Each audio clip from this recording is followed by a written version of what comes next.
The district attorney was personally in the Jewish community constantly, day in and day out. The foundation of Judaism is hakaras hatov, appreciation for good. And I know that I share the same sentiment of everyone here when I say that we have a tremendous amount of hakaras hatov, of appreciation to the DA.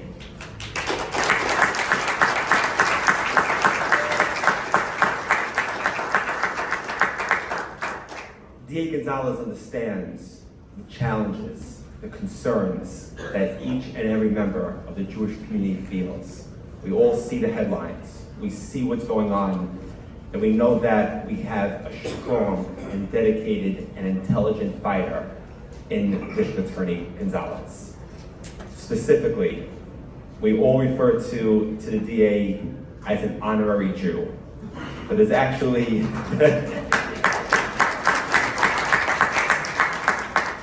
But there's actually a deeper and I think something much more to that, which I'm going to get to in a moment. But just wanted to acknowledge the partnership. Really, this is on behalf of the Police Commissioner Jessica Tisch, who I know knows the DA very well for a long time. Of course, the Chief of Department, Jeff Madry, was the Chief of Brooklyn North, also worked hand in hand with the DA. Deputy Commissioner Mark Stewart of Community Affairs also works very strong with the DA's Community Affairs team as well. We're very fortunate to have in the DA's office great partners, and just to name just two, we call them the dynamic duo. See David Klesnik. David, thank you, David, for your partnership and support. There's been so many times where I've called David literally minutes before Shabbos, minutes before the actual time of Shabbos, into the 18 minutes of candlelighting, and David is always there, thank God. So thank you, David, and to Alex Gurvich. Thank you so much, Alex.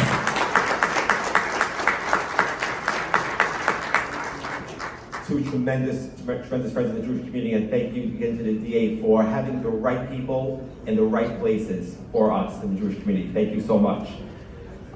Just wanted to speak about being hands-on. If you think about it, there are many DAs around the state, around the country. How many are there walking the streets? How many are with us, literally, truly, hand in hand, constantly? Mr. DA, I see your right-hand man here, Chief McAvoy, together always. Thank you, Chief McAvoy, for your leadership and support in Brooklyn South. The working relationship that the NYPD has with the Brooklyn DA's office, I don't believe has ever been stronger and more effective. We are in tough times, we are in challenging times, but think about the successes, think about how much good is being done. Think about fighting the good fight, and we're doing it.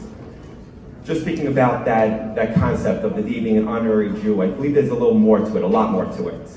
Let's consider, I have a little file that I opened up actually on the DA. We went to return the tables, so I just wanted to get everyone's opinion. The evidence. Here's the evidence. Everyone, please let me know what you think. If the DA is only an honorary Jew, or there's a little more to it. Just want to also acknowledge Mark Traeger from the JCRC. Thank you, Mark. So the DA, he hosts his own Hanukkah party. He grew up in Williamsburg. He's a lawyer. He's probably better at Jewish geography than any one of us here. He goes to Joel Eishofer's Purim party. He eats matzah on Pesach. I've walked the streets with him before Sukkot, picking out a lulav and esrog with Assemblyman Simcha Eichenstein, Rabbi Freilich, and Ben Barber, and some of the other friends here. And I'll tell you, the DA knows exactly what to look for in an esrog and what makes it beautiful. There's something more here, Mr. DA. The DA celebrates Sukkot. I know the DA goes to Deborah Halberstam's Sukkot celebration and Finneas Sperling's Sukkot celebrations every single year. Every year in the Sukkot. And I know with the Halberstam, I know you have the Rebbe's Sukkah in your own home. It's incredible. I know Rabbi Freilich, I know we've walked Rabbi Friedman, Joel Freeman, Rabbi Niederman. How many food distributions have we done before every single holiday for the most needy? And the DA is there at the forefront, loading up cars with food, getting people together, making sure that those who may be forgotten for the holidays, for Yontif, are not. They have the resources. I'm with Josh Melman also and Floyd Bennett Field. How many times is the DA there, hand in hand with the people who are giving in the community, making sure that the tools and resources are being given to those who need it the most? It's just tremendous. The DA is in more shuls than I've been in, by far. It's incredible. They all know him. In the summer, you'll find the DA upstate in the Catskills, in the bungalow colonies, and the yeshivas. And on top of that, every day for some reason, it looks like the DA is always in the kosher restaurants across the borough and across the city. So I think what this all boils down to, without question, the DA is not just an honorary Jew. He's truly embedded in the Jewish community. He's here with us, day in and day out, constantly serving, continuing to lead, fighting the good fight for us. And just before I had the privilege to introduce the DA on behalf, of course, I mentioned the police commissioner. I also sent her best regards here. Wanted to be here as well. She's very close with you. She's just newly appointed, so she will be coming into the community as well with the DA. The miracle of Hanukkah, we consider this, the miracle of Hanukkah was that we thought that we had a certain amount of light. And then God, Hashem, He showed us there was a lot more light that was being given to us than we expected. There was a lot more strength. There was a lot more resources, a lot more than we ever would have imagined. Remember, the light was only supposed to last for 1 day, and it lasted for 8 days. It's incredible, incredible. Message, not just today before Hanukkah, the message today and every day. When I think of the DA, when I think about Eric Gonzalez, I think about more strength, more light, more positivity, more partnership, more friendship than I would ever expect from a DA. I look at the DA as a friend, as a partner, as a leader, as someone who I couldn't ask for a better person to be in his position. And as a resident of the borough of Brooklyn, with a wife and 5 kids raising my family in Brooklyn, I couldn't be more secure knowing that at the helm of prosecution in the great borough of Brooklyn, we have a leader, a top prosecutor in Eric Gonzalez. So, Mr. DA, as I mentioned, it's a pleasure to call. Appreciation to you. I have the high honor and distinct privilege to present to you our friend, our partner, the Brooklyn DA, the Honorable Eric Gonzalez.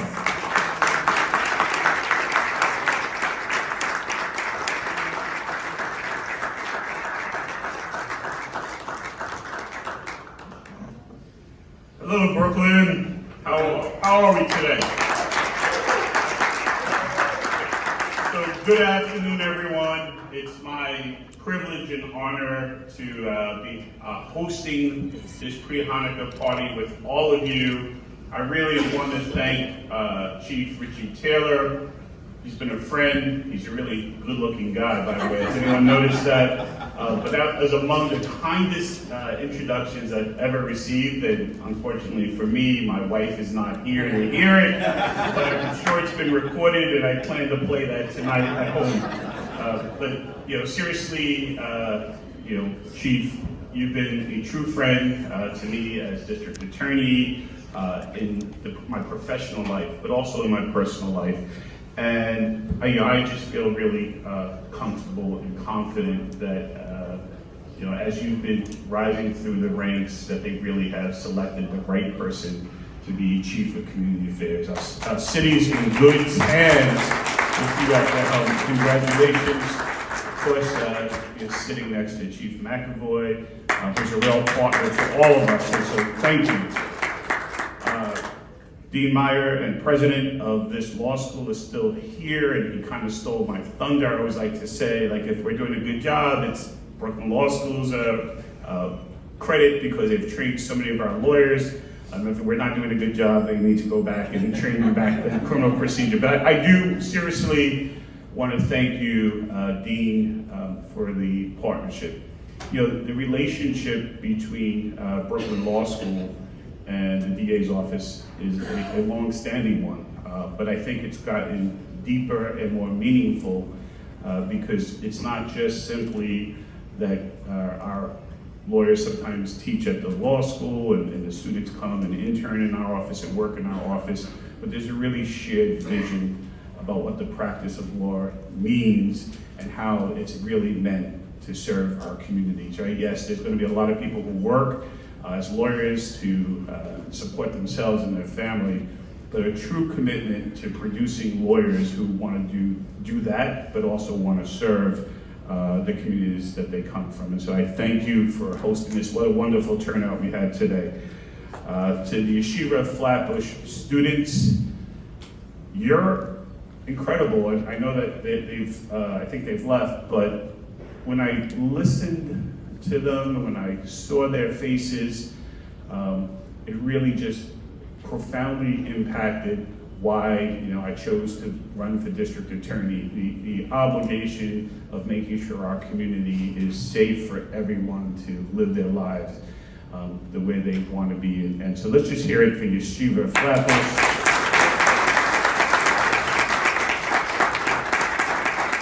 I would be remiss if I didn't say that there's some proud Yeshiva Flatbush people here today. There are some in the back. I won't embarrass them, who were former choir members who wanted to join the choir. I wouldn't let them. And of course, David Klutchik, who's my right-hand man, he went there. Ari Farkas and others. But anyway, Yeshiva Flatbush is an old school Brooklyn school that has been very important in our office, and so I was just very honored to have the choir today. There's so many Jewish organizations and leaders here. Some of you were recognized already. We'll do a second round. If we miss people, I apologize, but let me just say this. There's nobody here by accident. Every one of you who received an email or a letter from our office was because we sat in a room in the boardroom with the planning committee, and I said, please make sure you invite this person and make that person. So if we missed you, I apologize, but know that you're here because you're important to me as district attorney, you're important to the community, and you're all leaders in the room. To the many folks who are here from the DA's office, it's so important when I have an opportunity to be in front of community members to thank you for your hard work and your dedication to making Brooklyn a safer place for our families and for trying to make the justice system work for everyone, to create a fairer justice system. So for all of you who are assistant district attorneys, especially my executive team who works day and night, my executive team, we could be 10 and 11 o'clock at night in the office and they'll be there. I'm grateful. Please raise your hand so you get a round of applause from everyone here. Hey, raise your hand, don't be shy.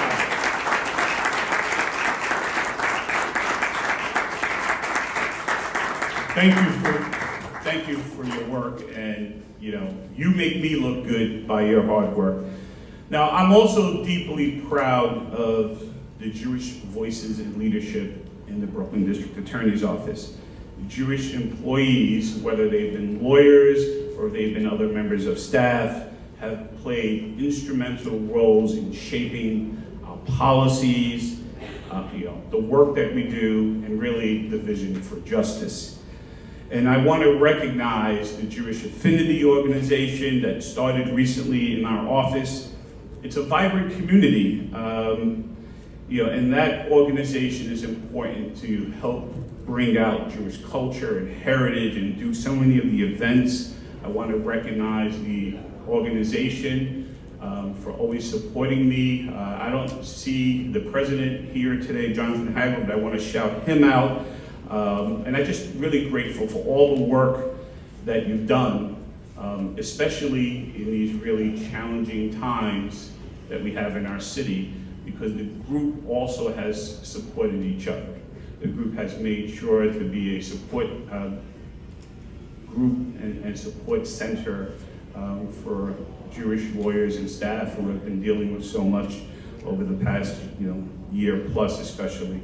And so thankful for you, your shared commitment to the values of the District Attorney's Office, and to make sure that every community feels seen, heard, and it's part of the collaboration that we want to build in our office. Because if we can't have it in our office, it's very hard to then make sure that the community feels seen and heard. So thank you for that.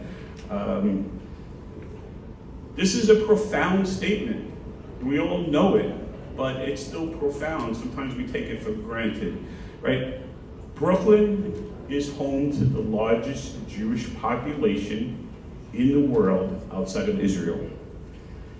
And that is a serious responsibility, and my office takes it seriously. We are committed to making sure that every Jewish family, every synagogue, every student at a yeshiva, and every community member feels protected, valued, and heard in our justice system. It's such a profound statement. And one of the first acts I did after getting elected as district attorney is to create a dedicated hate crime bureau. I wish I didn't have to do that, but it was the first one in New York State. We wanted to make sure that these bias crimes were treated with the seriousness and urgency that they demand. You know, since October 7th, especially, we have seen, this disturbing increase in anti-Semitic incidents across our nation and across New York City. And I know that this wave of hate has caused a lot of trauma. It's left community feeling fearful, uneasy, and even angry about it, and uncertain about what the future will bring. But I have to be clear, because as district attorney, my office will always stand with the Jewish community. Point blank. We will always have your back. And not just in our words and our values, but by direct action. And I want to say this because, Sam, who was our MC today, is involved in a pretty high-profile matter in the borough right now. But through decisive actions of this office, I know that we can protect and preserve the dignity of the Jewish community, to defend your rights, not just to get by, but to live and thrive in this borough. Our Hate Crimes Bureau has been very busy, unfortunately, and it's been critical work that's been going on. The office has been involved in prosecuting a case of vandalism and threats that targeted the leadership, and specifically Jewish leadership of the Brooklyn Museum. These actions were not protests. They were crimes, and they were designed to intimidate and instill fear. And the perpetrators of this incident believed that they would get away with it because they wore masks, and they came in the middle of the early mornings, of the night. They thought they could evade responsibility. They underestimated us. They underestimated the resolve of the district attorney's office simply because they wore masks and they came in the middle of the night, that they would not be held accountable. The work of our digital evidence lab, who did incredible work to help unmask some of these offenders. It was tireless work. It was sort of unprecedented to be able to charge people who were otherwise trying to avoid that. It's a state-of-the-art technology. We've been investing that in the borough, because often we know that some of the ways that we're going to keep this city safe is by combining the hard work of NYPD with more current technology. But we successfully uncovered identities of some of these. We secured an indictment, which was not easy in the grand jury.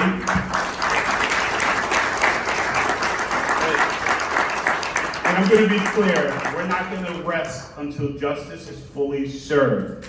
And I want to take a moment to recognize the NYPD officers and the leadership that are here with us today. For all they do to protect and serve our city. There's so many officers here today, but also for the hard work that it took to keep the community safe in these unparalleled times. I'm going to give them another round of applause, please.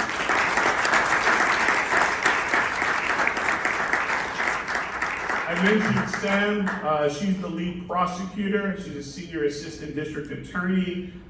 She has worked around the clock, hours, hundreds and hundreds of hours, just for us to be in a position to authorize an arrest in the case. I want to thank Sam. Give her a round of applause.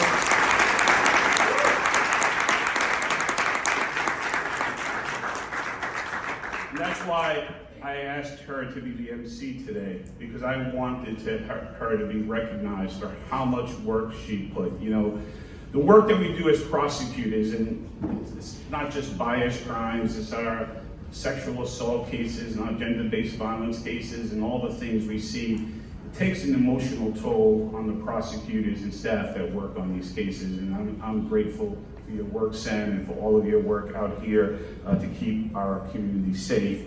And for the community to understand that we have dedicated people who are going to work around the clock to bring justice. I'm also very mindful that cases like this remind us why the work we do is so essential. It's not just to get justice for individual victims. It's an important part of our job, but to ensure broader safety and strength of our communities. This case has also highlighted the incredible partnership we have with the Jewish communities here in Brooklyn. And your resiliency, your compassion, your values have helped shape Brooklyn, have helped shape this borough to be the best place of New York City to live in. The best place.